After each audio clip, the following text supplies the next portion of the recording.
ಸಚ್ಚಿದಾನಂದರೂಪಾಯ ವಿಶ್ವೋತ್ಪತ್ಯಾದಿಹೇತವೇ ತಾಪತ್ರಯ ವಿನಾಶಾಯ ಶ್ರೀಕೃಷ್ಣಾಯ ವಯಂ ನಮಃ. ಭಾಗವತದ ಶ್ರವಣದ ಪೂರ್ವಭಾವಿಯಾಗಿ ಭಾಗವತದ ಮಹಾತ್ಮ್ಯವನ್ನು ನಾವು ಎಲ್ಲರೂ ಕೂಡ ಶ್ರವಣ ಮಾಡ್ತಿದ್ದೀವಿ. ಅದರಲ್ಲಿ 3 ಅಧ್ಯಾಯಗಳು ಸಮಾಪ್ತ ಆಗಿವೆ. ಈ ಕಳೆದ 2ನೇ ಅಧ್ಯಾಯ ಮತ್ತು 3ನೇ ಅಧ್ಯಾಯದಲ್ಲಿ ಭಕ್ತಿಯ ಮಕ್ಕಳಾದ ಜ್ಞಾನ ಮತ್ತು ವೈರಾಗ್ಯಗಳ ಪುನರುಜ್ಜೀವನಕ್ಕಾಗಿ ಏನು ಮಾಡಬೇಕು ಅನ್ನೋದನ್ನು ನಾರದರು ಸನತ್ ಕುಮಾರರಿಂದ ತಿಳಿದರು. ಹರಿದ್ವಾರದಲ್ಲಿ, ಗಂಗಾ ತೀರದ ಹರಿದ್ವಾರದಲ್ಲಿ ಭಾಗವತದ ಶ್ರವಣ ನಡಿಬೇಕು. ಆಗ ಭಕ್ತಿಯಂತೆ ಈ ಜ್ಞಾನ ಮತ್ತು ವೈರಾಗ್ಯಗಳ ಪುನರುತ್ಥಾನವೂ ಕೂಡ ಆಗ್ತದೆ ಅಂತ ಸನತ್ ಕುಮಾರರು ಹೇಳಿದರು. ಅದರಂತೆ ಆ ಗಂಗಾ ತೀರದಲ್ಲಿ ಭಾಗವತದ ಶ್ರವಣ ಪ್ರಾರಂಭ ಕಂಡಿತು. ಅಲ್ಲಿ ಆ ಭಕ್ತಿ ತನ್ನ ಮಕ್ಕಳ ಜೊತೆಗೆ ಬಂದಳು, ಭಗವಂತನನ್ನು ಕೀರ್ತಿಸಿದಳು. ಸನತ್ ಕುಮಾರರಿಗೆ ಹೇಳಿದ್ಲು, ಈ ಭಾಗವತದ ಪ್ರವಚನದಿಂದ ನನಗೆ ನೀವು ತೃಪ್ತಿ ಕೊಟ್ಟಿದ್ದೀರಿ, ನನಗೆ ಪುನರುಜ್ಜೀವನ ಕೊಟ್ಟಿದ್ದೀರಿ ಅಂತೆಲ್ಲ ಅವರನ್ನು ಪ್ರಶಂಸೆ ಮಾಡಿದ್ಲು. ಇಲ್ಲಿ ಈ 2ನೇ ಅಧ್ಯಾಯ ಮತ್ತು 3ನೇ ಅಧ್ಯಾಯ ಇದಕ್ಕೆ ಸಂಬಂಧಪಟ್ಟಂತೆ ಪುಸ್ತಕಗಳನ್ನು ಮುಂದೆ ಇಟ್ಕೊಂಡು ಈ ಪ್ರವಚನ ಕೇಳುವಂಥವರು ಆ ಪುಸ್ತಕಗಳಲ್ಲಿ ಆಗಬೇಕಾದ ಒಂದು ಸಣ್ಣ ತಿದ್ದುಪಡಿ, ಅದರ ಬಗ್ಗೆ ಶ್ರೋತೃಗಳು ಗಮನ ಹರಿಸಬೇಕು. ಈ ಹಿಂದೆ 2ನೇ ಅಧ್ಯಾಯದಲ್ಲಿ ಸನತ್ ಕುಮಾರರು ನಾರದರಿಗೆ ನೀವು ಪ್ರವಚನ ಮಾಡಿರಿ ಅಂತ ಹೇಳಿದರು. 2ನೇ ಅಧ್ಯಾಯದಲ್ಲಿ ಅದು 2ನೇ ಅಧ್ಯಾಯದ 74ನೇ ಶ್ಲೋಕ. ಭಾಗವತದ ಸಾಮರ್ಥ್ಯದ ಬಗ್ಗೆ ನಾರದರೆ ನಿಮಗೆ ಸಂದೇಹ ಬೇಡ, ಭಾಗವತವನ್ನು ಹೇಳಿರಿ, ಅದರಿಂದ ಭಕ್ತಿ ಜ್ಞಾನ ವೈರಾಗ್ಯ ಇವರ ಶೋಕವನ್ನು ಕಳೆಯಿರಿ ಅಂತ ಹೇಳಿದರು ಅಂತ ಬಂದಿತ್ತು. ಅಂತೂ ನಾರದರಿಗೆ ಸನತ್ ಕುಮಾರರು ನೀವು ಭಾಗವತದ ಪ್ರವಚನ ಮಾಡಿರಿ ಅಂತ ಹೇಳಿದಂತೆ ಅಲ್ಲಿ ಕಾಣಿಸ್ತದೆ. ಮುಂದೆ 3ನೇ ಅಧ್ಯಾಯ ಈ ಹಿಂದೆ ನಾವೇನು ನೋಡಿದ್ದೀವಿ, ಅಲ್ಲಿ ಸನಕಾದಿಗಳು ಭಾಗವತ ಸಪ್ತಾಹವನ್ನು ನಡೆಸಿಕೊಟ್ಟಾಗ ಅಲ್ಲಿ ಒಂದು ಆಶ್ಚರ್ಯ ಘಟನೆ ನಡೆಯಿತು ಅಂತಿದೆ. ಇದು ಆ 3ನೇ ಅಧ್ಯಾಯದ 66ನೇ ಶ್ಲೋಕ. ಮತ್ತು 3ನೇ ಅಧ್ಯಾಯದ 66ನೇ ಶ್ಲೋಕ ಮತ್ತು 2ನೇ ಅಧ್ಯಾಯದ 74ನೇ ಶ್ಲೋಕ ಇವೆರಡನ್ನು ಗಮನಿಸಿದರೆ ಈ ಭಾಗವತದ ಪ್ರವಚನವನ್ನು ಮಾಡಿದವರು ಯಾರು ಅಂತ ಒಂದು ಸಂದೇಹ ಬರ್ತದೆ. ನನಗೂ ಹಾಗೆ ಸಂದೇಹ ಬಂತು, ಅದನ್ನು ಮಾಡಿದವರು ಸನತ್ ಕುಮಾರರು ಅಥವಾ ನಾರದರು ಅಂತ. ನಿಮ್ಮ ಪುಸ್ತಕಗಳಲ್ಲಿ ಈ 3ನೇ ಅಧ್ಯಾಯದ ಅನುವಾದ ಅದು 77ನೇ ಪುಟದಲ್ಲಿದೆ. ನನ್ನ ಪುಸ್ತಕದಲ್ಲಿ ಹಾಗಿದೆ. ಮುದ್ರಣ ಬೇರೆ ಬೇರೆ ಇದ್ದಾಗ ಪುಟ ಸಂಖ್ಯೆ ವ್ಯತ್ಯಾಸ ಕಂಡಿರಬಹುದು.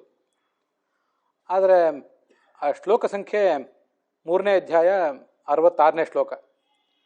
ಮರಳಿ ಬಂದಿತು ತಾರುಣ್ಯ ಅಂತ ಶಿರೋನಾಮದ ಅಡಿಯಲ್ಲಿ ಹೀಗೆ ಸನಕಾದಿಗಳು ಭಾಗವತ ಸಪ್ತಾಹವನ್ನು ನಡೆಸಿಕೊಟ್ಟಾಗ ಅಂತಿದೆ. ಸಪ್ತಾಹವನ್ನು ನಡೆಸಿಕೊಟ್ಟವರು ನಾರದರು ಅಥವಾ ಸನತ್ ಕುಮಾರರು ಅಂತ ನಮಗೆ ಹೀಗೆ ಸಂಶಯ ಬರ್ತದೆ. ಆದರೆ ಅಲ್ಲಿರೋ ಶಬ್ದ ಏನು? ಏವಂ ನಗಾಹ ಶ್ರವಣೋರು ಧರ್ಮೇ ಪ್ರಕಾಶ್ಯಮಾನೆ ಋಷಿಭಿ ಸಭಾಯಾಮ್. ಎಲ್ಲ ಋಷಿಗಳು ಮತ್ತು ಜ್ಞಾನಿಗಳು ತುಂಬಿದ ಸಭೆಯಲ್ಲಿ ಆ ಭಾಗವತದ ಪ್ರವಚನ ನಡೆದಾಗ, ಅಂಥ ಒಂದು ಶ್ರೇಷ್ಠವಾದ ಧರ್ಮ ಅಲ್ಲಿ ನಡೆದಾಗ ಒಂದು ಆಶ್ಚರ್ಯ ಅಲ್ಲಿ ನಡೆಯಿತು, ಆಶ್ಚರ್ಯ ಸಂಭವಿಸಿತು. ಆ ಭಕ್ತಿ ಜ್ಞಾನ ವೈರಾಗ್ಯಗಳು ಅಲ್ಲಿ ಬಂದರು ಅಂತ ಆ ಕಥೆ ಇರೋದು. ನಗಾಹ ಶ್ರವಣೋರು ಧರ್ಮೇ ಪ್ರಕಾಶ್ಯಮಾನೆ ಋಷಿಭಿಹಿ, ಋಷಿಗಳು ನಡೆಸಿಕೊಟ್ಟಾಗ ಅಂತಿದೆ. ಆದ್ದರಿಂದ ಸನಕಾದಿ ಋಷಿಗಳೇ ನಡೆಸಿಕೊಟ್ಟಾಗ ಅಂತ ಅದು ಕಾಣಿಸ್ತದೆ. ಇದು 77ನೇ ಪುಟ ಅನುವಾದ. ಮುಂದೆ ಅಧ್ಯಾಯ ಸಂಖ್ಯೆ 366, 3ನೇ ಅಧ್ಯಾಯ 66ನೇ ಶ್ಲೋಕ. ಆದರೆ ಹಿಂದೆ 70ನೇ ಪುಟದಲ್ಲಿ, ಅದು ನಾನು ಈಗಾಗಲೇ ಹೇಳಿದೆ 2ನೇ ಅಧ್ಯಾಯ 74ನೇ ಶ್ಲೋಕ ಅಂತ. ಆ 2ನೇ ಅಧ್ಯಾಯದ ಕೊನೆಯಲ್ಲಿ ಬರುವಂಥ ವಿಷಯ ಅದು. 70ನೇ ಪುಟ. ಅಲ್ಲಿ ಹೇಳಿದವರು ಯಾರು? ನಾರದರು ಹೇಳಿದರು ಅಂತ ನಾವು ಹಿಂದೆ ನೋಡಿದ್ವಲ್ಲ. ವಾಸ್ತವಿಕವಾಗಿ ನಾರದರಿಗೆ ಸನತ್ಕುಮಾರರು ನೀವು ಹೇಳ್ರಿ ಅಂತ ಹೇಳಿದರು ಅಂತ ಇಲ್ಲಿ ಅನುವಾದ ಮಾಡಿದ್ದಾರೆ. ಆದರೆ ವಾಸ್ತವಿಕವಾಗಿ ಭಾಗವತವನ್ನು ಕೇಳಬೇಕು ಅಂತ ಇಷ್ಟೇ ಹೇಳಿದರು. ಭಾಗವತವನ್ನು ಶ್ರವಣ ಮಾಡಿಸ್ಬೇಕು ಅಂತ ಇಷ್ಟೇ ಹೇಳಿದರೆ ಹೊರತು ನೀವೇ ಶ್ರವಣ ಮಾಡಿಸ್ಬೇಕು ಅಂತೇನು ಹೇಳಲಿಲ್ಲ. ಆದ್ದರಿಂದ ನೀವು ಶ್ರವಣ ಮಾಡಿಸಿರಿ ಅಂತ ಅನುವಾದ ಮಾಡುವುದು ಅದು ಯಾಕೋ ಅಷ್ಟು ಸರಿಯಾಗೋದಿಲ್ಲ. ಶ್ರೀಮದ್ ಭಾಗವತಂ ಶ್ರಾವ್ಯಂ ಶೋಕ ವಿನಾಶನಂ, ಶೋಕ ದುಃಖ ವಿನಾಶನಂ. ಭಾಗವತವನ್ನು ಕೇಳಬೇಕು, ಕೇಳಿಸಬೇಕು, ಇಷ್ಟ ಅರ್ಥ ಆಗ್ತದೆ. ನಾರದರೆ ನೀವು ಭಾಗವತವನ್ನು ಕೇಳಿಸಬೇಕು, ಪ್ರವಚನ ಮಾಡಬೇಕು ಅಂತ ಅದರ ಅರ್ಥ ಆಗೋದಿಲ್ಲ. ಆದ್ದರಿಂದ ಆ ಅರ್ಥದ ಬಗ್ಗೆ ನೀವು ನೋಡ್ತಿರುವ ಅನುವಾದಗಳಲ್ಲಿ ನಮ್ಮಲ್ಲಿ ಯಾಕೆ ಪ್ರಶ್ನೆ ಮಾಡ್ತಾ ಇದ್ದಿ? ಭಾಗವತವನ್ನು ನೀನು ಹೇಳು, ಭಕ್ತಿ ಜ್ಞಾನ ವೈರಾಗ್ಯದ ಶೋಕ ದುಃಖವನ್ನು ಕಳೆ, ಭಾಗವತವನ್ನು ನೀನು ಹೇಳು ಅಂತ ಹೇಳಿದ್ದು ಅದಷ್ಟು ಉಚಿತ ಆಗೋದಿಲ್ಲ. ಮುಂದಿನ 3ನೇ ಅಧ್ಯಾಯವನ್ನು ನೋಡಿದಾಗೆಲ್ಲ ಸನಕಾದಿಗಳೇ ಅದನ್ನು ಹೇಳಿದರು ಅಂತ ಸ್ಪಷ್ಟವಾಗಿ ಕಂಡು ಬರ್ತದೆ. ಕುಮಾರಾಹ ಊಚುಹು ಶೃಣು ನಾರದ ವಕ್ಷ್ಯಾಮಹ ವಿನಮ್ರಾಯ ವಿವೇಕಿನೇ. ಸನಕ, ಸನಂದನ, ಸನತ್ಕುಮಾರ, ಸನತ್ ಸುಜಾತ, ಈ 4 ಜನ ನಾವು ಹೇಳ್ತೇವೆ ಕೇಳು ಅಂತ ಹೇಳಲಿಕ್ಕೆ ತೊಡಗಿದರು ಅಂತಿದೆ. ಅಲ್ಲಿ ನಡುವೆ ನಾರದರು ಏನು ಪ್ರವಚನ ಮಾಡಿದ್ದಿಲ್ಲ. ಎಲ್ಲ ಕಡೆನೂ ಕುಮಾರಾಹ ಊಚುಹು, ಭಗವಾನ್ ವಾಚ ಅಂತ ಭಗವದ್ಗೀತಾದಲ್ಲಿ ಹೇಗೆ ಬರ್ತದೆ ಹಾಗೆ ಕುಮಾರಾಹ ಊಚುಹು, ಕುಮಾರರು ಹೇಳಿದರು ಅಂತಲೇ ಕತೆ ಬರ್ತದೆ. ನಡುವೆ ಒಂದೆರಡು ಕಡೆ ಶೌನಕರ ಸೂತರ ಮಾತುಗಳಿದೆ, ಉದ್ಧವನ ಮಾತಿದೆ. ಅದಾದ ಬಳಿಕ ಮತ್ತೆ ಅದೆಲ್ಲ ಕುಮಾರರ ಮಾತೆ, ಸನತ್ಕುಮಾರಾದಿಗಳ ಮಾತೆ, ನಾರದರ ಮಾತು ಅಲ್ಲಿಲ್ಲ. ಆದ್ದರಿಂದ ಪ್ರಾಯ ನಾರದರು ಕಥೆಯನ್ನು ಹೇಳಿರ್ಲಿಕ್ಕಿಲ್ಲ. ನಾರದರು ಅಲ್ಲಿ ಶ್ರೋತೃಗಳಾಗಿ ಕೂತ್ಕೊಂಡಿದ್ರಷ್ಟೆ. ಆದ್ದರಿಂದ 2ನೇ ಅಧ್ಯಾಯದ ಭಾಗವತವನ್ನು ನೀನು ಹೇಳು ಅಂತೇನು ಮಾತಿದೆ, ಅದು 2ನೇ ಅಧ್ಯಾಯದ 74ನೇ ಶ್ಲೋಕದ ಅನುವಾದ. ಅದ್ರ ಬಗ್ಗೆ ಒಂದು ಸ್ವಲ್ಪ ತಿದ್ದುಪಡಿ ಮಾಡ್ಕೊಳ್ಳೋದು ಒಳ್ಳೆಯದು. ಮುಂದೆ ಇವತ್ತಿನ ಭಾಗವನ್ನು ನೋಡೋಣ. ಅಥ ವೈಷ್ಣವಚಿತ್ತೇಷು ದೃಷ್ಟ್ವಾ ಭಕ್ತಿಮಲೌಕಿಕಾಂ ನಿಜಲೋಕಂ ಪರಿತ್ಯಜ್ಯ ಭಗವಾನ್ ಭಕ್ತವತ್ಸಲಃ. 4ನೇ ಅಧ್ಯಾಯ ನಾವೀಗ ನೋಡಬೇಕು. ಭಕ್ತರ ಮನಸ್ಸಿನಲ್ಲಿ ಅಲೌಕಿಕವಾದಂಥ ಭಕ್ತಿ ಸ್ಫುರಿಸಿತು ಈ ಪ್ರವಚನವನ್ನೆಲ್ಲ ಕೇಳಿ. ಆಗ ಸ್ವಯಂ ಭಗವಂತ ತನ್ನ ಲೋಕವನ್ನು ಬಿಟ್ಟು ಈ ಜಗತ್ತಿಗೆ ಬಂದ. ಅವನ ಸ್ವರೂಪ ಹೇಗಿತ್ತು? ವನಮಾಲಿ ಘನಶ್ಯಾಮ ಪೀತವಾಸಾ ಮನೋಹರ ಕಾಂಚಿ ಕಲಾಪ ರುಚಿರೋಲ್ಲಸನ್ ಮುಕುಟ ಮಂಡಲ. ವನಮಾಲೆ ಧರಿಸಿರ್ತಾನೆ ಅಂತ. ವನಮಾಲೆ ಅಂದರೆ ನೀವು ತಿರುಪತಿ ಇತ್ಯಾದಿ ಎಲ್ಲರೂ ನೋಡಿರ್ತೀರಿ. ಇಲ್ಲಿವರೆಗೆ ಇರ್ತದೆ ಆ ಹೂವಿನ ಹಾರ. ಸರ್ವರ್ತು ಕುಸುಮೋಜ್ಜಲ, ಎಲ್ಲ ಋತುಗಳಲ್ಲೂ ಎಲ್ಲ ಹವಾಮಾನಗಳಲ್ಲೂ ಸಿಗುವ ಎಲ್ಲ ಹೂಗಳನ್ನು ಅದರಲ್ಲಿ ಜೋಡಿಸಿರ್ತಾರೆ. ಆಜಾನು ಲಂಬಿನಿ ಮಾಲ, ಜಾನು ಅಂದರೆ ಈ ಭಾಗ, ಇಲ್ಲಿವರೆಗೆ ಅದು ಜೋತಾಡ್ತಿರ್ತದೆ. ಅಂಥ ಮಾಲೆ, ಅದಕ್ಕೊಂದು ಕದಂಬ ಪುಷ್ಪದ ಒಂದು ಗುಚ್ಛ ಅದರ ತುದಿಗಿರ್ತದೆ ಅಂತ ಕೇಳಿ ಬರ್ತದೆ. ಅದು ವನಮಾಲ. ಘನಶ್ಯಾಮ, ಘನ ಅಂದರೆ ಮೋಡ, ಮೋಡ ಕಪ್ಪಿರ್ತದಲ್ಲ ಹಾಗೆ ಭಗವಂತನು ಕೂಡ ಕೃಷ್ಣ ಅಥವಾ ರಾಮ ಇವರೆಲ್ಲರೂ ಕಪ್ಪಾಗಿದ್ದರು ಅಥವಾ ನೀಲವಾಗಿದ್ದರು. ಪೀತವಾಸಾಹ, ಪೀತಾಂಬರ, ಹಳದಿ ಬಣ್ಣದ ಬಟ್ಟೆ ಹುಟ್ಟಿದ್ರು. ರೇಷ್ಮೆಯ ಮೂಲ ಬಣ್ಣ ಹಳದಿನೇ, ಅದಾದಮೇಲೆ ನಾವು ಅದಕ್ಕೆ ಬಣ್ಣ ಹಾಕಿ ಬೇರೆ ಬಣ್ಣ ಮಾಡ್ತೀವಿ ಅಷ್ಟೆ. ಮೂಲ ಅದ್ರ ಬಣ್ಣ ಹಳದಿನೇ. ಮನೋಹರ ಕಾಂಚಿ ಕಲಾಪ ರುಚಿರ ಉಲ್ಲಸನ್ ಮುಕುಟಮಂಡಲ. ನಾನಾ ಥರದ ಆಭರಣ ಧರಿಸಿದ್ದಾನೆ. ಈಗ ಸ್ತ್ರೀಯರು ಈ ಸೊಂಟಕ್ಕೊಂದು ಡಾಬು ಅಂತ ಧರಿಸ್ತಾರೆ, ಸ್ತ್ರೀಯರು ಮಾತ್ರ ಧರಿಸ್ತಾರೆ ಅದನ್ನು, ಪುರುಷರು ಅದನ್ನು ಧರಿಸೋದು ಕಡಿಮೆ. ಆದರೆ ಬಂಗಾರದ ಡಾಬು ಧರಿಸದೆ ಹೋದರೂ ಕೂಡ ಸಂಕೀರ್ತನ ಮೊದಲಾದ ನಡೀತದಲ್ಲ, ಅಲ್ಲಿ ಸೊಂಟಕ್ಕೊಂದು ಕಟಿವಸ್ತ್ರ ಅಂತ ಸುತ್ತಾರೆ. ಅದು ಆ ಡಾಬಿನ ಪರ್ಯಾಯವೇ, ಅದೊಂದು ಗೊತ್ತಿಲ್ಲ. ಮತ್ತು ಆಭರಣ, ಕಿರೀಟ, ಕುಂಡಲ ಇದನ್ನೆಲ್ಲ ಧರಿಸಿದ್ದಾನೆ. ಮತ್ತು ಎದೆಯಲ್ಲಿ ಕೌಸ್ತುಭ ಅಂತ ಒಂದು ಮಣಿ, ಅದು ಭಗವಂತನ ಹೃದಯದಲ್ಲೇ ಇರ್ತದೆ ಯಾವತ್ತು. ಕೌಸ್ತುಭೇನ ವಿರಾಜಿತ ಅಂತ. ಕೋಟಿ ಮನ್ಮಥ ಲಾವಣ್ಯ, ಮನ್ಮಥ ಅಂದರೆ ಬಹಳ ಸುಂದರ ನಮ್ಗೆ ಗೊತ್ತಿರುವಂತೆ.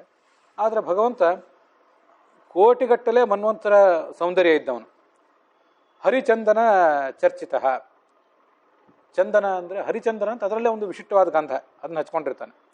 ಪರಮಾನಂದ ಚಿನ್ಮೂರ್ತಿ ಮಧುರಃ ಚಿನ್ಮೂರ್ತಿ, ಪರಮಾನಂದ ಚಿನ್ಮೂರ್ತಿ. ಇಡೀ ದೇಹದಲ್ಲಿ ರಕ್ತ ಮಾಂಸ ಇತ್ಯಾದಿ ಯಾವುದೂ ಇಲ್ಲ, ಎಲ್ಲ ಬರೇ ಆನಂದ ಜ್ಞಾನ ಇದೆ. ಒಂದು ಉದಾಹರಣೆ ಹೇಳ್ತಿರ್ತಾರೆ. ಸಕ್ಕರೆ ಗೊಂಬೆ ಇರ್ತದಲ್ಲ, ಸಕ್ಕರೆ ಗೊಂಬೆ ಇದ್ದಂಗೆ ಪರಮಾತ್ಮ ಅಂತ. ಎಲ್ಲಿ ನೋಡಿದ್ರಲ್ಲೂ ಕಾಲು ತಲೆ ಆ ಕಡೆ ಎಲ್ಲ ಎಡ ಬಲ ಹಿಂದು ಮುಂದೆ ಎಲ್ಲ ಕಡೆನೂ ಆನಂದನೇ, ಆನಂದ ಸ್ವರೂಪ ಅವನು ಅಂತ. ಈ ನಮ್ಮ ಕಾಲು ಹೊಲಸದ, ಕಾಲು ತೊಳಿತಾರೆ, ಸಿಂಪಡಿಸ್ಕೊಂಡು ಬಿಟ್ಟು ಬಿಡ್ತಾರೆ. ಕೈ ಕಾಲು ಇವೆಲ್ಲ ಸ್ವಚ್ಛ ಅಷ್ಟೇ, ಕೈ ಮುಖ ಇವೆಲ್ಲ ಸ್ವಚ್ಛ. ಆದರೆ ಭಗವಂತನ ಕಾಲು ತಲೆ ಎಲ್ಲನೂ ಆನಂದ ಸ್ವರೂಪನೇ. ಚಿನ್ಮೂರ್ತಿ ಮಧುರಃ ಮುರಳೀಧರಃ, ಮಧುರನಾಗಿರ್ತಾನೆ. ಮಧುರನಾಗಿರೋದಂದ್ರೆ ಏನು? ಮಧುರವಾದ ಆಕೃತಿ ಇದ್ದವನು. ಇಲ್ಲೊಂದು ಶ್ಲೋಕ ಹೇಳ್ತಾರೆ, ನೀವು ಎಲ್ಲರೂ ಅದನ್ನು ಕೇಳಿರ್ತೀರಿ. ವಲ್ಲಭಾಚಾರ್ಯರು ಅಂತ ಉತ್ತರ ಭಾರತದ ಒಬ್ಬರು ಸಂತರು. ಅವರು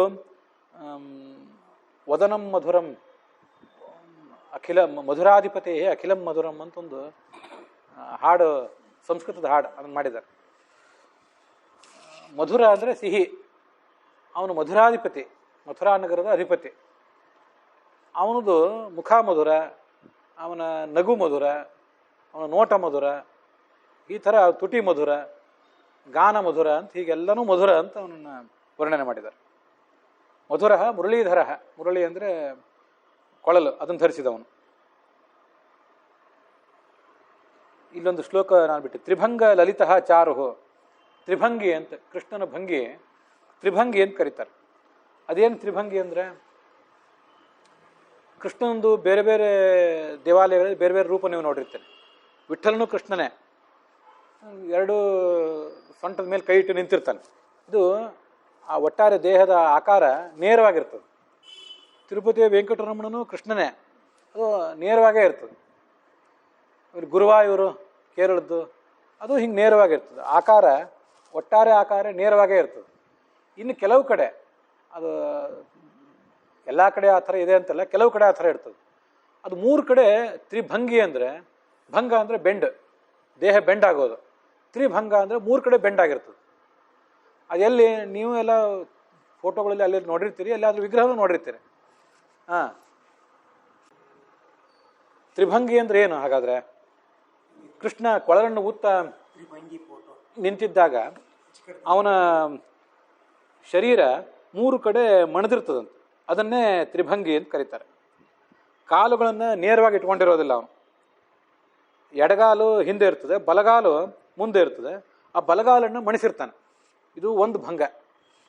ಆಮೇಲೆ ಸೊಂಟವು ಕೂಡ ಮಣದಿರ್ತದೆ, ಅದು ಇನ್ನೊಂದು. ಸೊಂಟ ಎಡಭಾಗಕ್ಕೆ ಮಣದಿರ್ತದೆ, ಇದು ಎರಡನೇ ಭಂಗ. ಮುಂದೆ ತನ್ನ ಎಡ ಕೆನ್ನೆಯನ್ನು ಸ್ವಲ್ಪ ಮಣಿಸಿರ್ತಾನೆ, ಅದು ಎಡ ಹೆಗಲ ಮೇಲೆ ಇರ್ತದೆ. ಮುಂದೆ ಕೊಳಲನ್ನು ಬಲದ ಕಡೆ ಇಟ್ಕೊಂಡಿರ್ತಾನೆ, ಅವನು ಊದ್ತಾ ಇರ್ತಾನೆ. ಅದನ್ನು ಭಾಗವತದಲ್ಲಿ ಮುಂದೊಂದು ಬರೋ ಶ್ಲೋಕ ಇದೆ, ವಾಮಬಾಹುಕೃತ ವಾಮಕಪೋಲಃ ವಲ್ಗಿತಭ್ರು ರಧರಾರ್ಪಿತ ವೇಣುಂ ಕೋಮಲಾಂಗುರಿಭಿರಾಶ್ರಿತ ಮಾರ್ಗಂ ಗೋಪ್ಯ ಈರಯತಿ ಯತ್ರ ಮುಕುಂದ ಅಂತ ಒಂದು ಶ್ಲೋಕ. ವಾಸ್ತವಿಕವಾಗಿ ಆ ಶ್ಲೋಕಗಳಿಗೆ ಅದು ಹೇಳೋ ರೀತಿನೇ ಭಾಳ ಚಂದ ಇದೆ. ಸಂಗೀತದೊಳಗೆ ನಾನು ಅಷ್ಟೇನು ಪ್ರವೇಶ ಇಲ್ಲ, ಅದರಿಂದ ಅಷ್ಟು ರಾಗವಾಗಿ ಆ ಶ್ಲೋಕಗಳನ್ನ ಹಾಡ್ಲಿಕ್ಕೆ ಆಗ್ತಿಲ್ಲ. ವಾಮಬಾಹುಕೃತ ವಾಮಕಪೋಲಃ ವಲ್ಗಿತಭ್ರು ರಧರಾರ್ಪಿತ ವೇಣುಂ. ವಾಮಬಾಹು ಇದು ವಾಮ ಹೆಗಲು, ಇದರ ಮೇಲೆ ವಾಮಕಪೋಲ ಎಡ ಕೆನ್ನೆಯನ್ನಿಟ್ಟಿದ್ದಾನೆ. ವಲ್ಗಿತಭ್ರು ಅದನ್ನು ಗಮನಿಸ್ಬೇಕು. ಈ ಕೊಳಲು ನುಡಿಸೋರು ಅವರೆಲ್ಲ ಇರ್ತಾರಲ್ಲ, ಸುಮ್ಮನೆ ಕಲ್ಲಿನಂತೆ ವಾರ್ತಾ ಓದೋರಂತೆ ಅವರು ನಿರ್ಭಾವಕರಾಗಿ ಕೂತಿರೋದಿಲ್ಲ. ಅವ್ರ ತುಟಿ ಹುಬ್ಬು ಅದೆಲ್ಲ ಸ್ವಲ್ಪ ಕೊಂಕ್ತಿರ್ತದೆ. ಭ್ರೂ ಅಂದರೆ ಹುಬ್ಬು, ಅದು ಕೊಂಕಿರ್ತದೆ. ವಲ್ಗಿತ ಭ್ರೂ ಅಧರಾರ್ಪಿತ ವೇಣು, ಅದರ ಅಂದರೆ ತುಟಿ, ಇದು ಕೆಳ ತುಟಿ, ಅಲ್ಲಿ ವೇಣು ಇದೆ, ಅದನ್ನು ನುಡಿಸ್ತಿರ್ತಾನೆ. ಕೋಮಲಾಂಗುಲಿ ಬಿಹಿ, ತನ್ನ ಕೋಮಲವಾದ ಬೆರಳುಗಳ ಮೂಲಕ ಅದನ್ನು ನುಡಿಸ್ತಿರ್ತಾನೆ ಅಂತ ಅದು ಬರೋದು. ಹೀಗೆ ತ್ರಿಭಂಗ ಅಂದರೆ ಈ ಮೂರು ಇದನ್ನು ಹೇಳ್ತಾರೆ, ತ್ರಿಭಂಗಿ ಅಂತಾರೆ, ಅಥವಾ ತ್ರಿಭಂಗ ಲಲಿತಾಕೃತಿ ಅಂತ ಅದನ್ನು ವರ್ಣನೆ ಮಾಡ್ತಾರೆ. ಆವಿವೇಶ ಸ್ವಭಕ್ತಾನಾಂ ಹೃದಯಾನಿ ಅಮಲಾನಿ ಚ. ಬಂದು ಮೇರಿಂದ ಇಳಿದು ಬಂದಲ್ಲ, ಎಲ್ಲಿ ಬಂದ ಅಂದರೆ ಅವನು ಹೃದಯದೊಳಗೆ ಬಂದ್ಬಿಟ್ಟ. ಹೃದಯಾನಿ ಅಮಲಾನಿ ಚ ವೈಕುಂಠವಾಸಿನೋ ಈ ವೈಷ್ಣವಾಹ ಉದ್ಧವಾದಯ. ಮುಂದೆ ಕೃಷ್ಣ ಹೊರಟೋದ್ನಲ್ಲ, ಕೃಷ್ಣ ಹೊರಟೋದಾಗ ಉಳಿದವರು ಎಲ್ಲ ತಮ್ಮ ಅವತಾರ ಸಮಾಪ್ತ ಮಾಡಿ ಹೊರಟೋಗಿದ್ರು. ಆದರೆ ಅವರು ಎಲ್ಲ ಅಲ್ಲಿ ಗುಪ್ತ ರೂಪವಾಗಿ ಎಷ್ಟೋ ಜನ ಬಂದು ಕೂತ್ಕೊಂಡು ಆ ಶ್ರವಣ ಮಾಡಲಿಕ್ಕೆ ಅಂತ ತೊಡಗಿದ್ರಂತೆ.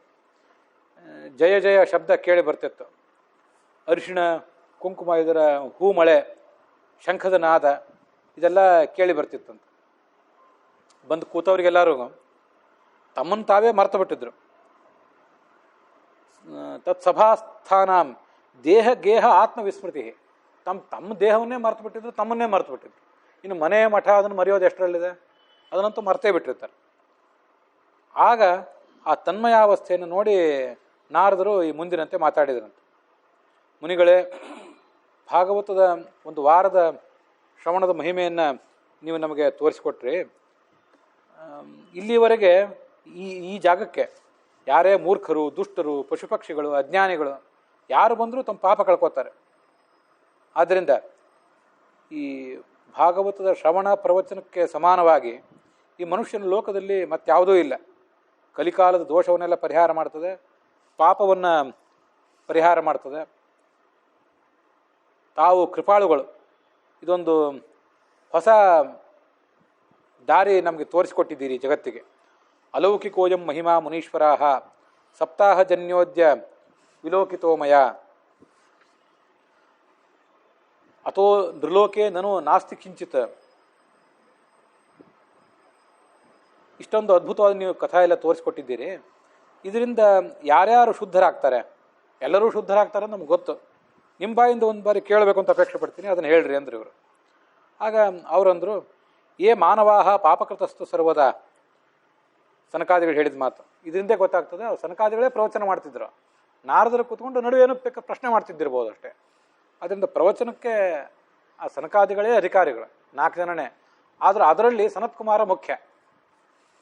ಉಳಿದವರು ಅವನ ಸಮಾನ ವಯಸ್ಕರು, ಆದರೆ ಜ್ಞಾನದ ದೃಷ್ಟಿಯಿಂದ ಅವರು ಬಹಳ ಸಣ್ಣವರು.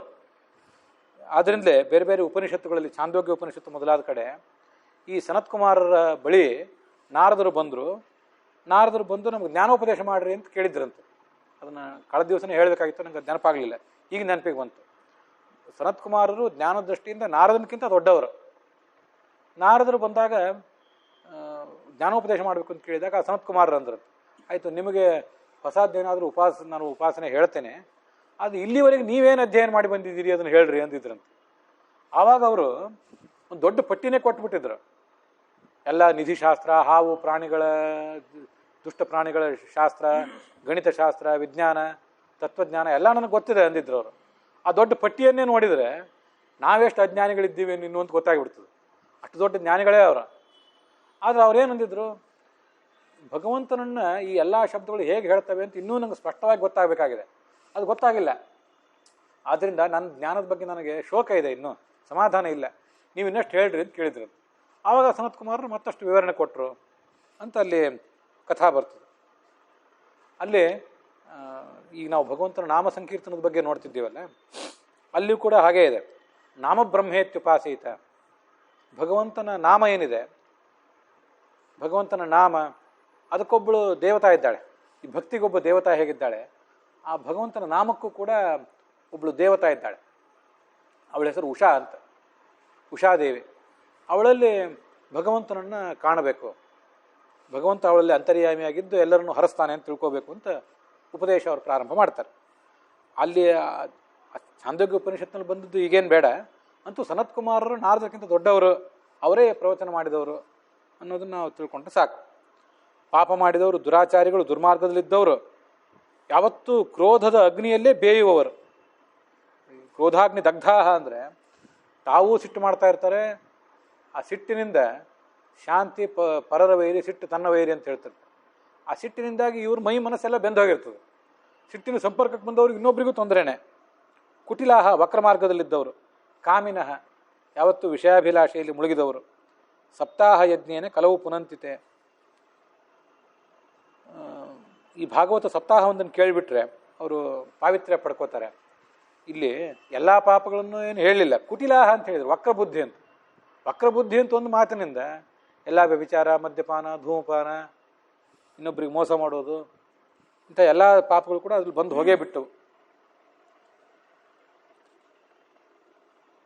ಪಂಚಮಹಾಪಾತಕಗಳು ಅನೇಕ ಥರದ ಪಾಪಗಳಿವೆ. ಗುರು ಹಿರಿಯರ ಸ್ತ್ರೀಯರನ್ನು ಬಯಸುವುದು, ಅಂಥ ಪಾಪಗಳನ್ನು ಮಾಡಿದವರು. ಸತ್ಯೇನ ಹೀನಾಹ, ಸತ್ಯ ಇಲ್ಲದವರು. ಪಿತೃ ಮಾತ್ರ ದೂಷಕಾಹ, ತಂದೆ ತಾಯಂದ್ರನ್ನ ತೊಂದರೆಗೀಡು ಮಾಡಿದವರು, ಅವ್ರ ಸೇವಾ ಮಾಡದೇ ಇದ್ದವರು. ತೃಷ್ಣಾಕುಲಾಹ, ಆಶ್ರಮ ಧರ್ಮವರ್ಜಿತಾಹ, ಯಾವಾಗ ಬ್ರಹ್ಮಚಾರಿಯಾಗಿ ಗೃಹಸ್ಥನಾಗಿ ಸನ್ಯಾಸಿಯಾಗಿ ಹೇಗೆ ನಡ್ಕೋಬೇಕು ಅನ್ನೋದನ್ನು ಬಿಟ್ಟು ಬ್ರಹ್ಮಚಾರಿಯಾಗಿದ್ದಾಗನೇ ಗೃಹಸ್ಥನಂತೆ ನಡ್ಕೊಂಡು ಬಿಡೋದು, ಇಂಥವೆಲ್ಲ ತಪ್ಪುಗಳನ್ನು ಮಾಡಿದವು. ಸನ್ಯಾಸಿಯಾಗಿದ್ದು ಗೃಹಸ್ಥನಂತೆ ನಡ್ಕೊಂಡು ಬಿಡೋದು, ತಪ್ಪಿ ನಡೆಯೋದು. ಅಂತೂ ಆಶ್ರಮ ಧರ್ಮವನ್ನು ಪರಿತ್ಯಾಗ ಮಾಡಿದವರು. ದಾಂಭಿಕರು ಅಂದರೆ ದಂಭಾಚಾರ ಮಾಡುವಂಥವ್ರು. ಮತ್ಸರಿಣಃ, ಇನ್ನೊಬ್ಬರ ಬಗ್ಗೆ ಹೊಟ್ಟೆ ಕಿಚ್ಚಿಡುವಂಥವ್ರು. ಅವರೆಲ್ಲ ಪಾಪ ಪರಿಹಾರ ಮಾಡ್ಕೋತಾರೆ. ಪಂಚ ಉಗ್ರ ಪಾಪಾಹ, 5 ಥರದ ಮಹಾಪಾಪಗಳನ್ನು ಮಾಡಿದವರೆಲ್ಲ ಪಾಪ ಕಳ್ಕೋತಾರೆ. ಛಲ ಛದ್ಮಕಾರಿಣಃ, ಏನು ಮಾಡಿದ್ರು ವಕ್ರ ಬುದ್ಧಿಯಿಂದಲೇ ಮಾಡೋದು, ಅದನ್ನು ಮಾಡುವವರು ಪಾಪ ಪರಿಹಾರ ಮಾಡ್ಕೋತಾರೆ. ಕ್ರೂರರು ಪಿಶಾಚಾಹ ಇವ ನಿರ್ದಯಾಹ, ಪಿಶಾಚಿಗಳಂತೆ ಕ್ರೂರಿಗಳಾದವರು. ಬ್ರಹ್ಮಸ್ವಪುಷ್ಟಾಹ ವ್ಯಭಿಚಾರಕಾರಿಣಃ, ಬ್ರಹ್ಮಸ್ವಪುಷ್ಟಾಹ ಅಂತ ಒಂದು ಶಬ್ದ. ಯಾವತ್ತೂ ಯಾರ ಧನವನ್ನು ಕದಿಲೇಬಾರದು, ಕಳ್ತನ ಅಂತನೂ ಮಹಾಪಾಪಕನೇ. ಅದರಲ್ಲೂ ಈ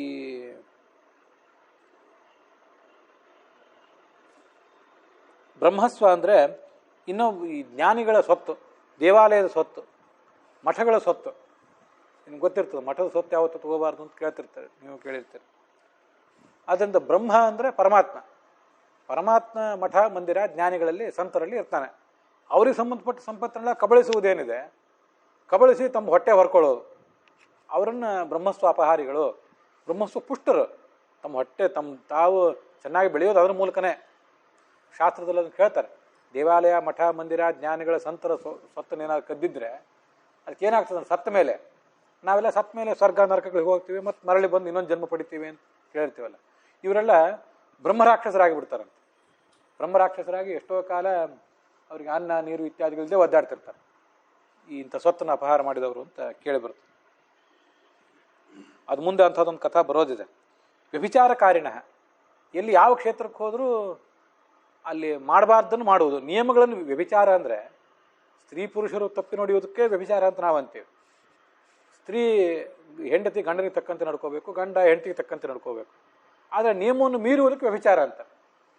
ಅದನ್ನೇ ಕೆಲವು ಸರಿ ರಾಜಕೀಯ ವ್ಯಭಿಚಾರ ಅಂತ ಹೀಗೆಲ್ಲ ಶಬ್ದಗಳನ್ನು ಪ್ರಯೋಗ ಮಾಡ್ತಿರ್ತಾರೆ. ಅಂತೂ ಯಾವುದೇ ನಿಯಮ, ಸಮಾಜದ, ಕುಟುಂಬದ, ವೈಯಕ್ತಿಕ, ದೇಶದ ನಿಯಮಗಳನ್ನು ಮೀರಿ ನಡೆಯುವುದೇನಿದೆ ಇದೆಲ್ಲ ವ್ಯಭಿಚಾರವೇ. ಸಪ್ತಾಹ ಯಜ್ಞೇನ ಕಲವು ಪುನಂತಿತೆ, ಅವರೆಲ್ಲ ಪವಿತ್ರರಾಗ್ತಾರೆ. ಶರೀರದಿಂದ, ಮನಸ್ಸಿನಿಂದ, ವಾಣಿಯಿಂದ ಏನೇನು ಪಾಪ ಮಾಡ್ತೀವೋ, ನಿತ್ಯಂ ಪ್ರಕುರುವಂತಿ ಹಠೇನಯೇ, ಹಠದಿಂದ ಏನೇನು ಪಾಪ ಮಾಡ್ತಾರೆ. ಪರಸ್ವಪುಷ್ಟಾಹ, ಹಿಂದೆ ಬ್ರಹ್ಮಸ್ವ ಅಂತ ಹೇಳಿದರು. ಅದಷ್ಟೇ ಅಲ್ಲ, ಇನ್ನೊಬ್ಬರಿಗೆ ಸಂಬಂಧಪಟ್ಟದ್ದು ಏನೇ ಇದ್ದರೂ ಅದು ಯಾವುದನ್ನು ತಗೊಂಡ್ರೂ ಅದೆಲ್ಲ ಮಲಿನವೇ. ಅದರಿಂದ ಪರಸ್ವಪುಷ್ಟಾಹ ಮಲಿನಾಹ ದುರಾಶಯಾಹ ಸಪ್ತಾಹ ಯಜ್ಞೇನ ಕಲವು ಪುನಂತಿ. ಇಲ್ಲೊಂದು ಕಥಾ ನಾನು ಹೇಳೋನಿದ್ದೇನೆ. ಆ ಕಥಾ ಕೇಳಿದ್ರೇ ಅನೇಕ ಪಾಪಗಳು ಪರಿಹಾರ ಕಾಣ್ತವೆ. ತುಂಗಭದ್ರಾ ತಟೆ ಪೂರ್ವಂ ಅಭೂತ್ ಪಟ್ಟಣಮುತ್ತಮಂ. ಇಲ್ಲೇ ಕರ್ನಾಟಕ ಅಥವಾ ಆಂಧ್ರದಲ್ಲಿ ಇದೆ ತುಂಗಭದ್ರಾ ತೀರ ಅಂದರೆ ಇದೆ. ಇಲ್ಲಿ ಒಂದು ಪಟ್ಟಣ ಇತ್ತು. ಯಾವ ಪಟ್ಟಣ ಏನು ಅಂತ ಅಲ್ಲಿ ಬಂದಿಲ್ಲ, ಇರಲಿ. ಅಲ್ಲಿ ಎಲ್ಲ ಥರದ ಜಾತಿ, ಜನ, ವರ್ಗ, ಅಂತಸ್ತು ಎಲ್ಲ ಥರದ ಧರ್ಮಗಳು ಇದ್ದರು. ತಮ್ಮ ತಮ್ಮ ಧರ್ಮ ಮಾಡಿಕೊಂಡು ಸತ್ಕರ್ಮದಲ್ಲಿದ್ದರು. ಅಲ್ಲೊಬ್ಬ ಆತ್ಮದೇವ ಅಂತ ಹೆಸರಿನ ಬ್ರಾಹ್ಮಣ ಇದ್ದ. ಆತ್ಮದೇವ ಪುರೇ ತಸ್ಮಿನ್ ಸರ್ವ ವೇದ ವಿಶಾರದ ಶ್ರೌತ ಸ್ಮಾರ್ತೇಶು ನಿಷ್ಣಾತಃ. ಅವನು ವೇದಗಳಲ್ಲಿ, ಪುರಾಣಗಳಲ್ಲಿ ಹೇಳಿದ ಎಲ್ಲ ಕರ್ಮಗಳನ್ನು ತಿಳ್ಕೊಂಡಂಥವನು. ಮತ್ತು ನೋಡಿದರೆ ಮುಖದಲ್ಲಿ ಒಳ್ಳೆಯ ಕಳೆ, ಸೂರ್ಯನಂತೆ ತೊಳಗ್ತಾ ಇದ್ದ. ಅವನು ಬೇಕಾದಷ್ಟು ಸಂಪತ್ತೇನೋ ಇತ್ತು. ಭಿಕ್ಷುಕೋ ವಿತ್ತವಾನ್ ಲೋಕೆ. ಆದರೆ ಹೊಟ್ಟೆ ಹೊರೆಯೋದಕ್ಕೆ ಮಾತ್ರ ಭಿಕ್ಷೆ ಬೇಡಿ ಅನ್ನ ತಿಂತಿದ್ದ. ತತ್ಪ್ರಿಯ ಧುಂಧುಲಿ ಸ್ಮೃತ. ಅವನ ಹೆಂಡತಿ ಧುಂಧುಲಿ ಅಂತ ಅವಳ ಹೆಸರು. ನೋಡ್ಲಿಕ್ಕೂ ಚೆನ್ನಾಗೇ ಇದ್ಲು, ಒಳ್ಳೆ ಕುಲದಲ್ಲಿ ಹುಟ್ಟಿ ಬಂದವಳಾಗಿದ್ಲು. ಅವಳ ಸ್ವಭಾವ ಏನು? ಸ್ವವಾಕ್ಯ ಸ್ಥಾಪಿಕ. ಯಾವತ್ತೂ ತನ್ನ ಮಾತೇ ನಡಿಬೇಕು, ಎಲ್ಲಿ ಹೋದ್ರು ತನ್ನ ಮಾತೇ ನಡಿಬೇಕು ಅಂತ ನೋಡೋಳು. ಮತ್ತು ಅವಳ ಸ್ವಭಾವ ಏನು? ಲೋಕವಾರ್ತಾರತ. ಪರಮಾತ್ಮ, ಭಗವಂತ, ಭಾಗವತರು ಅದು ಸುದ್ದಿ ಬೇಡ. ಇನ್ನೊಬ್ಬರು ಯಾವತ್ತೂ ಇನ್ನೊಬ್ಬರ ಸುದ್ದಿನೇ, ಅವರಿವರ ಗಾಸಿಪ್ಗಳಲ್ಲೇ ಆಸಕ್ತರಾದವಳು. ಕ್ರೂರ ಸ್ವಭಾವದವಳು, ಪ್ರಾಯಶಃ ಬಹುಜಲ್ಪಿಕ, ಹರಟೆ, ಅತಿಯಾಗಿ ಹರಟೆ ಹೊಡೆಯುವ ಸ್ವಭಾವ ಇದ್ದಿದ್ದರಿಂದಾಗಿ ಲೋಕವಾರ್ತಾರತ. ಇದೊಂದು ಸಂಗತಿ ಯಾವತ್ತೂ ನಾನು ವೈಯಕ್ತಿಕವಾಗಿ ಆಲೋಚನೆ ಮಾಡ್ತಿರ್ತೇನೆ.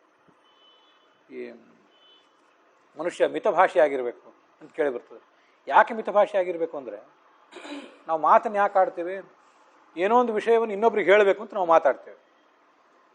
ನಮ್ಮಲ್ಲಿ ಬಂಡವಾಳ ಕಡಿಮೆ ಇದ್ದಾಗ ಒಳ್ಳೆ ಮಾತುಗಳು ಹೊರಗೆ ಬರೋದಿಲ್ಲ. ಏನೋ ಆವಾಗ ಇನ್ನೊಬ್ರಿಗೇನಾದ್ರು ಒಳ್ಳೆಯ ವಿಚಾರಗಳನ್ನ ಹೇಳಬೇಕು ಅಂತ ನಮಗೆ, ಅದು ರಾಜಕೀಯಕ್ಕೆ ಸಂಬಂಧಪಟ್ಟದ್ದಿರ್ಬೋದು, ವಿಜ್ಞಾನ, ತಂತ್ರಜ್ಞಾನ, ತತ್ವಜ್ಞಾನ, ಯಾವುದಕ್ಕಾದ್ರೂ ಸಂಬಂಧಪಟ್ಟದ್ದಿರ್ಬೋದು. ನಮ್ಮಲ್ಲಿ ಬಂಡವಾಳ ಕಡಿಮೆ ಇದ್ದಾಗ ಹೆಚ್ಚು ಹೇಳಲಿಕ್ಕಾಗೋದಿಲ್ಲ.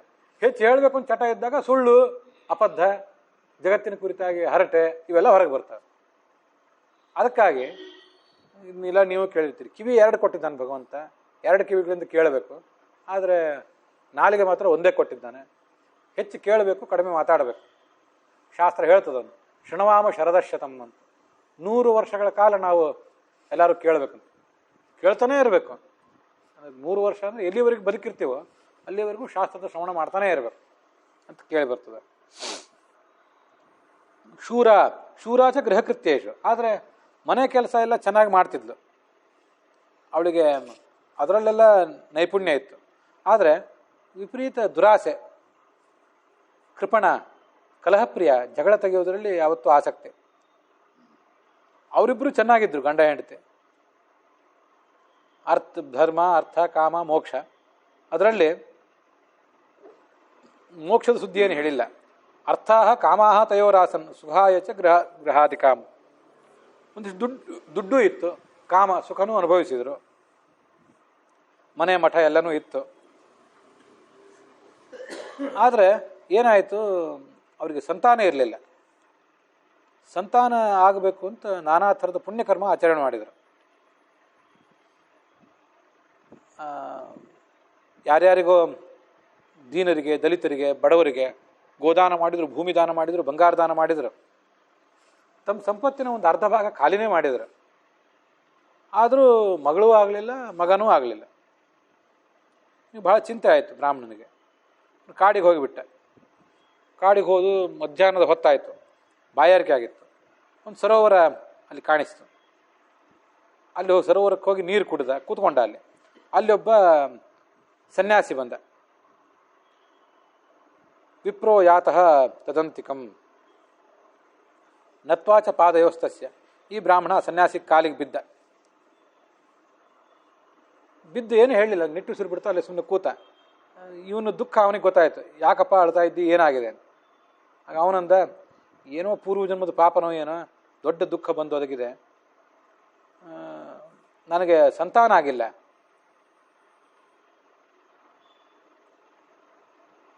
ನನ್ನ ಪಿತೃಗಳಿಗೆ ಅದರಿಂದ ಅತೃಪ್ತಿ ಆಗಿದೆ ಅಂತ ಹೇಳ್ತಾನೆ ಅವನು. ಪಿತೃಗಳಿಗೆ ಏನು ಅತೃಪ್ತಿ ಆಗಿದೆ? ಮದೀಯಾ ಪೂರ್ವಜಾಸ್ತೋಜಂ ಕವೋಷ್ಣಂ ಉಪಭುಂಜತೆ ಮದ್ದತ್ತಂ ನೈವ ಗೃಹಂತಿ. ನಾನು ಪಿತೃಗಳಿಗೆ ತರ್ಪಣ ಕೊಡ್ತೇನೆ. ಅದೇನಾಗ್ತದೆ ಗಮನಿಸ್ಬೇಕು. ಇದು ನಮ್ಮ ದಿನನಿತ್ಯದ ಕರ್ತವ್ಯ. ಈ ತಂದೆ ತಾಯಂದಿರು ತೀರ್ಕೊಂಡಾಗ ಆ ತಿಥಿ ನೆನಪಿಟ್ಕೊಂಡು ಆವಾಗ ವಾರ್ಷಿಕ ಶ್ರಾದ್ದ ಮಾಡ್ತೇವೆ. ಆಮೇಲೆ ಭಾದ್ರಪದ ಕೃಷ್ಣ ಪಕ್ಷದಲ್ಲಿ ಪಿತೃಪಕ್ಷ ಅಂತ ಇರ್ತದೆ, ಆವಾಗ ಎಲ್ಲರನ್ನೂ ಉದ್ದೇಶಿಸಿ ಮಾಡ್ತಿರ್ತೇವೆ. ವಾಸ್ತವಿಕವಾಗಿ ನಮ್ಮ ಕರ್ತವ್ಯ ಏನು? ನಾವೇನು ಮಾಡ್ತಿರ್ತೀವಿ? ಈಗ ಕೆಲವರು ಬಿಟ್ಟಿರ್ತಾರೆ, ಅದು ವಿಷಯ ಬೇರೆ. ನಾವು ಪ್ರತಿನಿತ್ಯ 3 ಜನರಿಗೆ ತರ್ಪಣ ಕೊಡಬೇಕು, ನೀರಿನ ತರ್ಪಣ. ಪ್ರತಿನಿತ್ಯ 3 ಜನರಿಗೆ 5 ಋಣ ಇರ್ತದೆ ನಮಗೆ. 5 ಋಣದಲ್ಲಿ 3 ಋಣ ಹೇಳ್ತಾರೆ. ಒಂದು ದೇವತೆಗಳ ಋಣ, ಅವ್ರ ಸಾಲ. ನಾವು ಈ ಜಗತ್ತಿನಲ್ಲಿ ಹುಟ್ಟಿ ಬಂದಿದ್ದೀವಿ ಅಂದರೆ ದೇವತೆಗಳ ಸಾಲ ಮಾಡಿಯೇ ಬಂದು ಹುಟ್ಟಿದ್ದೀವಿ. ಅವರೇ ನಮಗೆ ಈ ಶರೀರ ಕೊಟ್ಟಿದ್ದಾರೆ. ಮಾತಿನಲ್ಲಿ ಸರಸ್ವತಿ ಇದ್ದಾಳೆ. ಸರಸ್ವತಿ, ಗಣೇಶ, ರುದ್ರ, ಇವರೆಲ್ಲ, ಪಾರ್ವತಿ, ಬ್ರಹ್ಮ, ಸರಸ್ವತಿ ಎಲ್ಲ ದೇವತೆಗಳು ನಮಗೆ ಈ ಶರೀರವನ್ನು ಕೊಟ್ಟಿದ್ದಾರೆ.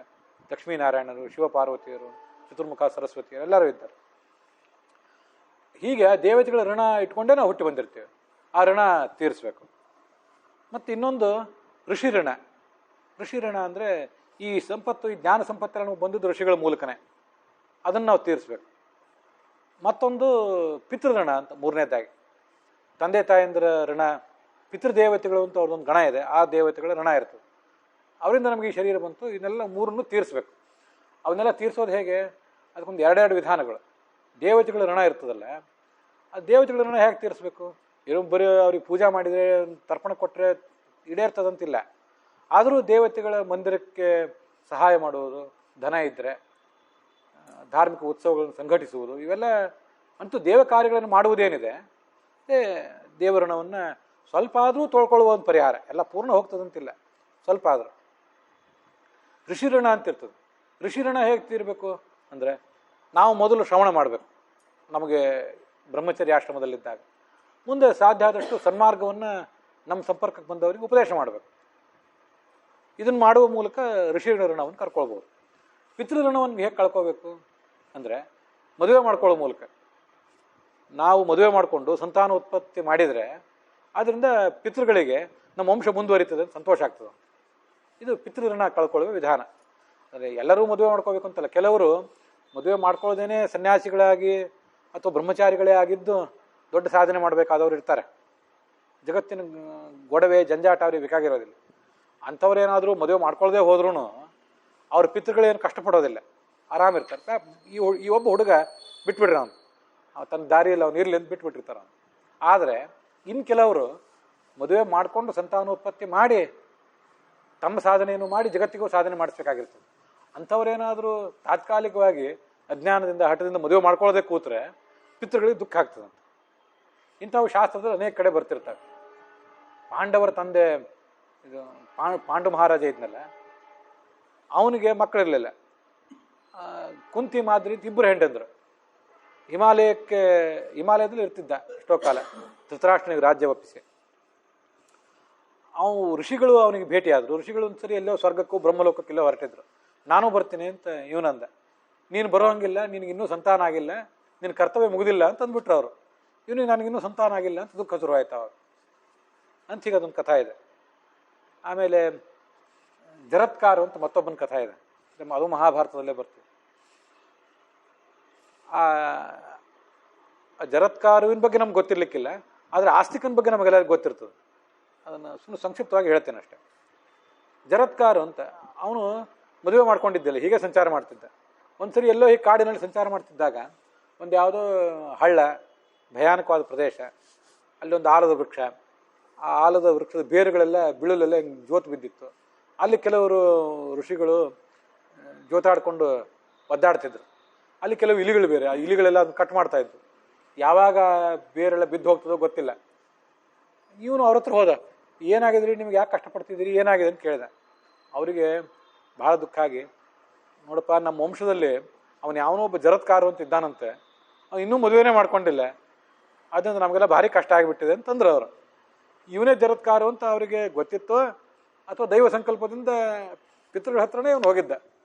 ನಾನೇ ಆ ಜರತ್ಕಾರು ರೀ, ನಾನು ಏನು ಮಾಡ್ಬೇಕು ಹೇಳ್ರಿ ಅಂತ ಇವನಂದ. ಅವ್ರಿಗಂದ, ಏನೂ ಮಾಡಬೇಡ, ಮೊದಲು ಹೋಗಿ ಮದುವೆ ಮಾಡ್ಕೊ, ಮುಂದೆಲ್ಲ ಸರಿ ಆಗ್ತದೆ ಅಂತ ಅವ್ರಂದು. ಅವನಿಗೆ ಮುಂದೆ ಮದುವೆ ಆಯಿತು. ಅಲ್ಲಿ ಒಬ್ಬ ಆಸ್ತಿಕ ಅಂತ ಮಗ ಹುಟ್ಟಿದ. ಆಸ್ತಿಕ ಅನ್ನೋ ಹೆಸರನ್ನು ತೊಗೊಂಡ್ರೆ ಹಾವುಗಳ ಶಾಪ ಪರಿಹಾರ ಆಗ್ತದೆ ನೀವು ಕೇಳಿರ್ತೀರಿ. ಜನಮೇಜೆ ಪರೀಕ್ಷಿತ ಸರ್ಪದ ಕಡಿತದಿಂದ ಸತ್ನಲ್ಲ, ಅವನ ಮಗ ಜನಮೇಜೆ ಎಲ್ಲ ಹಾವುಗಳನ್ನು ಕೊಂದು ಹಾಕಿಬಿಡ್ತೀನಿ ಅಂತೇಳಿ ಯಜ್ಞ ಮಾಡಿದ್ದ. ಆಗ ಎಷ್ಟೋ ಹಾವುಗಳು ಸತ್ತಾದ ಮೇಲೆ ಈ ಆಸ್ತಿಕ ಅಲ್ಲಿಗೆ ಬಂದ. ಯಾಕೆ ಆಸ್ತಿಕ ಅಲ್ಲಿಗೆ ಬಂದ ಅಂದರೆ, ಆಸ್ತಿಕನ ತಂದೆ ಜರತ್ಕಾರು ಋಷಿ, ತಾಯಿ ಹೆಸರು ಜರತ್ಕಾರು ಅಂತಲೇ, ಗಂಡ ಹೆಂಡತಿ ಹೆಸರು ಇಬ್ಬರದು ಒಂದೇ ಇತ್ತದು. ಅವಳು ಸರ್ಪದ ಕುಲದವಳು. ಸರ್ಪದ ಕುಲದ ಹಿರಿಯರಿಗೆ ನಮ್ಮ ಕುಲಕ್ಕೊಂದು ಇಂಥ ಶಾಪ ಬಂದ್ಬಿಟ್ಟಿದೆಯಲ್ಲ, ಅವ್ರಿಗೊಂದೇನೋ ಶಾಪ ಬಂದಿತ್ತು, ಅವ್ರ ತಾಯಿ ಶಾಪ. ಅದರ ಹೆಚ್ಚು ವಿವರ ಬೇಡ ಅಂತ, ನೀವೆಲ್ಲ ಹಾಳಾಗಿ ಹೋಗ್ರಿ ಅಂತ ತಾಯಿ ಶಾಪ. ನಮ್ಮ ಕುಲಕ್ಕಿಂತ ಒಂದು ಶಾಪ ಬಂದಿದೆಯಲ್ಲ, ಏನು ಮಾಡಬೇಕು? ಜನಮೇಜಯನ ಯಾಗದಲ್ಲಿ ಸುಟ್ಟು ಬೂದಿಯಾಗಿ ಹೋಗ್ರಿ ಅಂತ ಶಾಪ ಏನು ಇತ್ತು ಅವಳಿಗೆ, ಆ ಸರ್ಪಗಳಿಗೆ. ಏನು ಪರಿಹಾರ ಅಂದರೆ ಅವರೆಲ್ಲ ಬ್ರಹ್ಮದೇವ್ರ ಹತ್ರ ಹೋದ್ರು. ಆ ಜನಮೇಜಯ ಒಂದಿಷ್ಟು ಹಾವುಗಳನ್ನು ಕೊಲ್ತಾನೆ, ಕೊಲ್ಲೆ ಮುಂದೆ ನಿಮ್ಮ ಸೋದರಿ ಸರ್ಪಗಳ ಕುಲದ ಹಿರಿಯರಿಗೆ ಬ್ರಹ್ಮ ಹೇಳಿದೆ, ನಿಮ್ಮ ಸೋದರಿ ಒಬ್ಬಳು ಜರತ್ಕಾರು ಅಂತಿದ್ದಾಳೆ, ಅವಳನ್ನು ಜರತ್ಕಾರುವನ್ನು ಋಷಿಗೆ ಮದುವೆ ಮಾಡಿಕೊಡ್ರಿ. ಅಲ್ಲೊಬ್ಬ ಮಗ ಆಸ್ತಿಕ ಅಂತ ಹುಟ್ಟುತ್ತಾನೆ, ಅವನು ಯಜ್ಞ ನಿಲ್ಲಿಸ್ತಾನೆ, ಹೋಗ್ರಿ ವಿಚಾರ ಮಾಡಬೇಡ್ರಿ ಅಂತ. ಅವನು ಮುಂದೆ ಯಜ್ಞ ನಿಲ್ಲಿಸಿದೆ. ಸಾಕು ಇನ್ನು ಹಾವುಗಳ ಮಾರಣ ಹೋಮ ಸಾಕು ಅಂತೇಳಿ. ಅಷ್ಟೊತ್ತಿಗೆ ಒಂದಿಷ್ಟು ಸತ್ತು ಹೋಗಿದ್ದು, ಇನ್ನು ಉಳಿದಿದ್ದೆಲ್ಲ ಬದುಕಿದವು. ಆ ಆಸ್ತಿಕನ ಹೆಸರನ್ನು ತಗೋಬೇಕಂತ ಯಾವುದೇ ಹಾವು ಕಂಡ್ರೆ. ಆಸ್ತಿಕನ ಹೆಸರನ್ನು ಕೇಳಿದ ಮೇಲೂ ಕೂಡ ಆ ಹಾವೇನಾದರೂ ಹೋಗದೆ ಹೋದರೆ, ಅಂದರೆ ಭಕ್ತಿಯಿಂದ ನಾವು ಹೇಳಬೇಕು. ಸುಮ್ಮನೆ ಕಾಟಾಚಾರಕ್ಕಾಗಿ ನಂಬಿಕೆ ಇಲ್ಲದೆ ಹೇಳಿದ್ರೆ ಏನು ಉಪಯೋಗ ಆಗಲಿಕ್ಕಿಲ್ಲ. ನಾವು ಅಷ್ಟೆಲ್ಲ ಭಕ್ತಿಯಿಂದ ಹೇಳಿದ ಮೇಲೂ ಕೂಡ ಹೋಗದೆ ಹೋದರೆ ಆ ಹಾವಿನ ತಲೆನೇ 1000 ಚೂರಾಗಿ ಹೋಗ್ತದಂತ ಮಹಾಭಾರತದಲ್ಲಿ ಕಥಾ ಇದೆ. ಅಂತೂ ಆ ಜರತ್ಕಾರು, ಪಾಂಡು ಮಹಾರಾಜ, ಇವ್ರದೆಲ್ಲ ಒಂದು ಕಥಾ. ಸಂತಾನೋತ್ಪತ್ತಿ ಮಾಡ್ಕೊಂಡಿದ್ದಿಲ್ಲ, ಆದ್ದರಿಂದ ಅವರಿಗೆ ಸದ್ಗತಿ ಆಗಿಲ್ಲ ಅಂತ. ಇವಂದು ಈಗ ಸರಿ, ಈ ಕಥಾ ಏನೆಂದೀಗ ಈ ದೇವಶರ್ಮಂದು, ಇವನಿಗೆ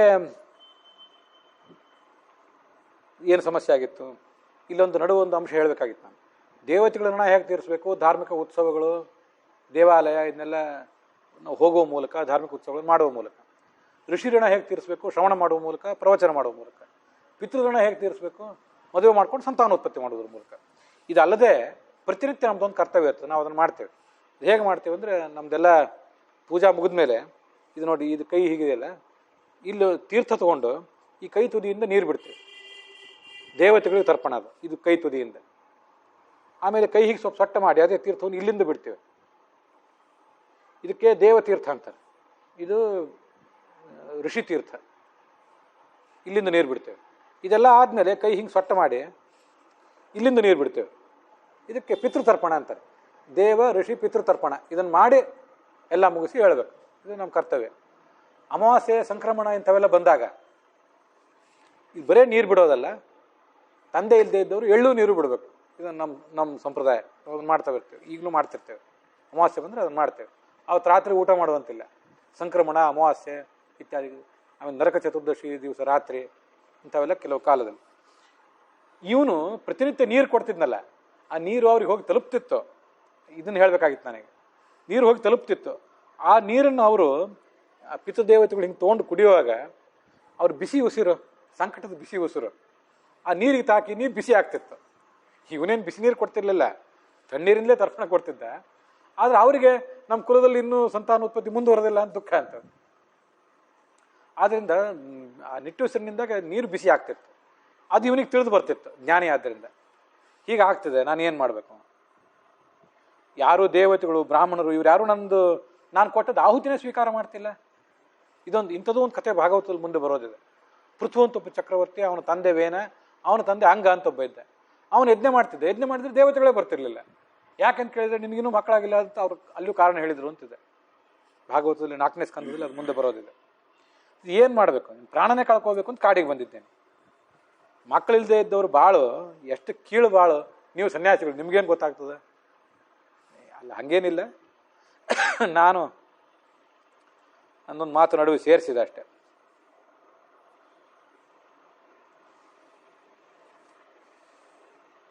ಮದ್ದತ್ತಂ ನೈವ ಗೃಹಂತಿ ಪ್ರೀತ್ಯ ದೇವಾಹ ದ್ವಿಜಾತಯ ಪ್ರಜಾ ದುಃಖೇನ ಶೂನ್ಯೋಹಂ. ಸಂತಾನ ಇಲ್ಲ ಅನ್ನೋ ಕಾರಣದಿಂದಾಗಿ ನನ್ನ ದುಃಖ ಆಗಿಬಿಟ್ಟಿದೆ. ಪ್ರಾಣ ಪರಿತ್ಯಾಗ ಮಾಡಬೇಕು ಅಂತ ಬಂದಿದ್ದೀನಿ. ದಿಗ್ ಜೀವಿತಂ ಪ್ರಜಾಹೀನಂ. ಸಂತಾನವಿಲ್ಲದ ಜೀವನಕ್ಕೆ ಧಿಕ್ಕಾರ. ಏನು ಮಾಡಬೇಕು?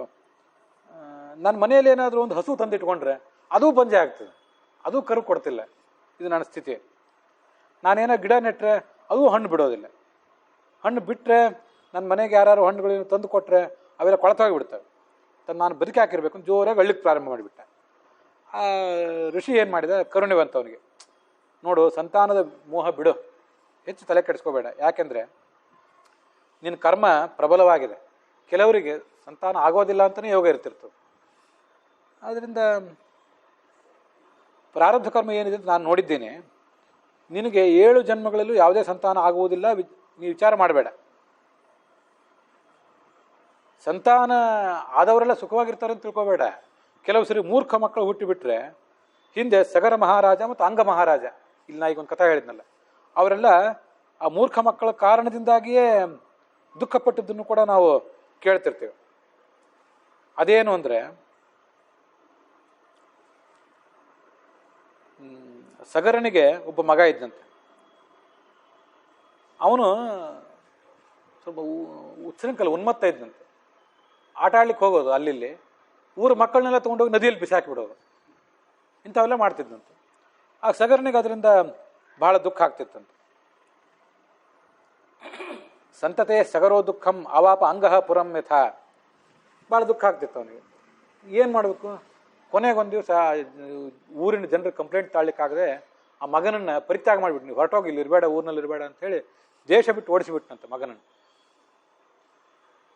ಕೆಲವು ಕಡೆ ಇದೆ ಅವನು ಯಾಕೆ ಆ ಥರ ಮಾಡ್ತಿದ್ದ ಅಂದ್ರೆ, ಹೋಗುವಾಗ ತಂದೆ ಊರ ಮಂದಿನೆಲ್ಲ ಕರೆದು, ಇಷ್ಟು ದಿವಸ ನಿಮ್ಮ ಮಕ್ಕಳಿಗೆಲ್ಲ ಭಾಳ ತೊಂದರೆ ಕೊಟ್ಟೆ, ನೀವೆಲ್ಲ ನಿಮ್ಮ ಮಕ್ಕಳನ್ನ ವಾಪಸ್ ತಂದು ಕೊಡ್ತೀನಿ ಅಂತೇಳಿ ನದಿಯೊಳಗೆ ಮುಳುಗಿ ಆ ಎಲ್ಲ ಮಕ್ಕಳನ್ನ ಅವ್ರವ್ರಿಗೆ ಹೊಳ್ಳಿ ವಾಪಸ್ ಕೊಟ್ಟನಂತೆ. ಹೀಗ್ಯಾಕೆ ಮಾಡ್ತಿದ್ದೆ ಅಂತಂದರೆ, ನನಗೆ ಈ ರಾಜ್ಯ ಸಂಪತ್ತು ಇದೆಲ್ಲ ಬೇಡಾಗಿತ್ತು. ಸ್ವಲ್ಪ ಅವಧೂತನಂತೆ. ಊರು ಬಿಟ್ಟು ಹೋಗು ಅಂತಂದರೆ, ಊರು ಬಿಟ್ಟು ನಾನೇ ಹೋಗ್ತೀನಿ ಅಂದರೆ ನಮ್ಮ ಅಪ್ಪ ನನ್ನ ಕಳಿಸೋದಿಲ್ಲ, ಮಗನ ಹೆಂಗೆ ಕಳಿಸ್ತಾನೆ? ಅದಕ್ಕಾಗಿ ಇಂಥ ಉನ್ಮತ್ತ ಕೆಲಸ ಮಾಡಿ ನಿಮ್ಮ ಮಕ್ಕಳನ್ನ ನಿಮ್ಗೆ ತಂದು ಕೊಟ್ಟಿದ್ದೀನಿ, ನಾ ಏನು ಹೋಗ್ತಿದ್ದೀನಿ, ನನಗೆ ಏಕಾಂಗಿ ಆಗಿರ್ಲಿಕ್ಕೆ ಬಿಡ್ರಿ ಅಂತ ಹೇಳಿದಂತ ಅವನು. ಅಂತೂ ಮೊದಲು ಇವನಿಗೆ ದುಃಖ ಆಗಿತ್ತು. ಇನ್ನೊಂದು ಅಂಗ ಅಂತ ಒಬ್ಬ ರಾಜ, ಅಂಗನ ಮಗ ವೇನನ ಮಗನೇ ಪೃಥ್ವಿನಿಂದಲೇ ಪೃಥ್ವಿ ಆಗಿದ್ದಿದ್ದು. ಆ ಅಂಗನಿಗೂ ವೇನ ಅಂತ ಮಗ. ಅವನೇನು ಮಾಡ್ತಿದ್ದಂದ್ರೆ, ನಾನೇ ದೇವರು, ನನಗೇ ಆಹುತಿ ಕೊಡ್ರಿ ಎಲ್ಲರೂ, ನನಗೇ ಯಜ್ಞ ಮಾಡಿರಿ, ನನಗೇ ಪೂಜೆ ಮಾಡಿರಿ ಅಂತ ಎಲ್ಲ ಋಷಿಗಳು ಬ್ರಾಹ್ಮಣನೆಲ್ಲ ಸದೆ ಬಡಿತಿದ್ರು. ಅಂಥ ಮಗ ಹುಟ್ಟಿದ್ರಿಂದಾಗಿ ಆ ಅಂಗನಿಗೂ ದುಃಖ ಆಗ್ತಿತ್ತು. ಕೊನೆಗೆ ಒಂದು ದಿವಸ ಸಾಕಾಗಿ ಅಂಗ ತಾನೇ ಊರು ಬಿಟ್ಟು ಹೋಗಿಬಿಟ್ಟ ಅಂತ, ಅಪ್ಪನೇ ಊರು ಬಿಟ್ಟು ಹೋಗಿಬಿಟ್ಟ. ಒಂದು ಕಡೆ ಹಿಂದಿನ ಕಥೆಯಲ್ಲಿ ಮಗನ ಊರು ಬಿಡಿಸಿದ್ದ, ಅಪ್ಪನೇ ಊರು ಬಿಟ್ಟು ಹೋದ ಅಂತ ಕಥಾ ಬರ್ತದೆ. ಅದರಿಂದ ಇಂಥ ಮಕ್ಕಳು ಹುಟ್ಟಿದ್ರೇನು ಬಿಟ್ರೇನು, ಯಾಕೆ ತಲೆ ಕೆಡಿಸ್ಕೋತಿ?